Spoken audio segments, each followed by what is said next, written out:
सभे मगहिया भाई बहन के भुलेटन काका के राम राम आथिन मगहिया खबर में सुनथिन देश दुनिया के खबर। संसद के मानसून सत्र आज से। मानसून सत्र से पहले प्रधानमंत्री बुलौलन सर्वदलीय बैठक। राजद महंगाई के खिलाफ कल प्रखंड में कैलक प्रदर्शन, आज करल जाए राज्यव्यापी विरोध। पटना जोन के 175 सीबीएसई स्कूल निर्धारित मानक से बेसी अंक दे दिलन, जकरा चलते रिजल्ट में हो सका है देरी। आज बिहार के मुख्यमंत्री नीतीश कुमार लगौतन जनता दरबार, जकरा में 200 से बेसी शिकायत सुनतन। देश के पत्रकार और नेता के 300 से बेसी मोबाइल हैक कर लेवल गए, ऐसा सूचना है। पिछलका 24 घंटा में अपन देश में कोरोना संक्रमण के संख्या 41,277 तक पहुंच गया। कोरोना के चलते 517 आदमी के भी पिछलका 24 घंटा में मौत के खबर है। केरल में कोरोना संक्रमित के संख्या 1.25 लाख से बेसी पहुंच गया, जे एगो चिंता के विषय है। अवैध बालू खनन में पकड़ायल 36 गो दागी अफसर के संपत्ति के जांच ले टीम गठित कर देवल गए है। केंद्रीय मंत्री पीयूष गोयल कहलका है कि 2023-24 तक 100% इथेनॉल से चले लगा गाड़ी।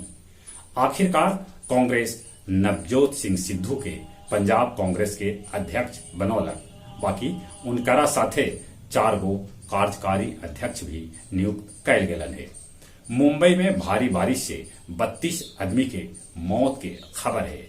मौसम विभाग उत्तर भारत में भी तेज बारिश के चेतावनी देलक है।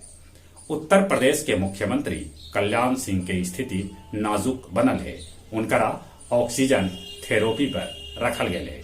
उत्तर प्रदेश के मुख्यमंत्री योगी उनकरा से अस्पताल में करे गलन मुलाकात। 31 जुलाई से उत्तर प्रदेश में बसपा ब्राह्मण समाज के अलगे अलगे सम्मेलन कर। शोपिया में कल से मुठभेड़ जारी, जकरा में आज एगो लश्कर के आतंकी इस्पात डार के सेना के जवान मार गिरौलन। नेपाली प्रधानमंत्री शेर बहादुर देउबा जीतलन विश्वास मत। भारत के प्रधानमंत्री नरेंद्र मोदी दिलन उनकरा बधाई। अफगानिस्तान पाकिस्तान से अपन राजदूत के बुला लेलक। ऐसा खबर है कि अफगानिस्तान में भारतीय संपत्ति के तबाह करे लेल पाकिस्तान तालिबान के उसका रहल है। पाकिस्तानी प्रधानमंत्री इमरान खान कश्मीरी सभे के अपना के ब्रांड एम्बेसडर बतौलन। ब्रिटिश प्रधानमंत्री बोरिस जॉनसन क्वारंटाइन हो गलन है। टर्की में भूस्खलन से कैकन गो घर तबाह हो गया। अफसर ट्रेनिंग एकेडमी गया ओटीए मनौलक अपन 10वां स्थापना दिवस।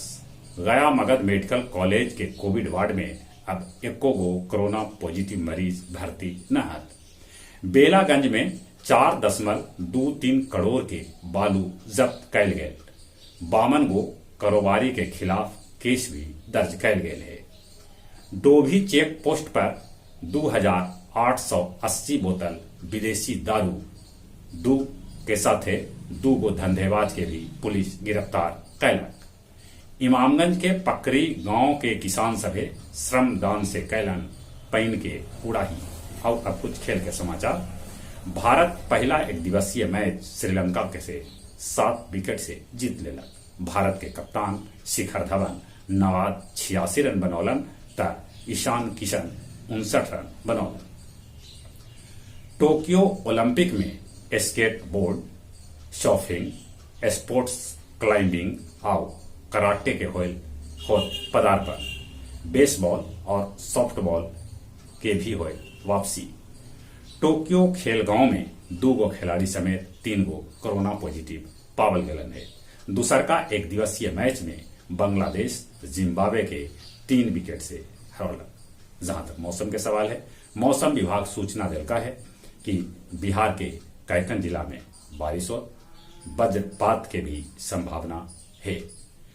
अपने से निहोरा कोरोना से बचे ले मुंह होना पर मास्क लगाथिन, सोशल डिस्टेंसिंग के पालन करथिन, दिन में कैकन बार नीमन से हाथ साबुन से धोथिन। जो उम्र 18 बच्चा से बेची हो गए तो कोरोना वैक्सीन जरूर लगवाथिन। चली चलित अपने सभे के एक बेर फिर से भूलेटन काका के राम राम।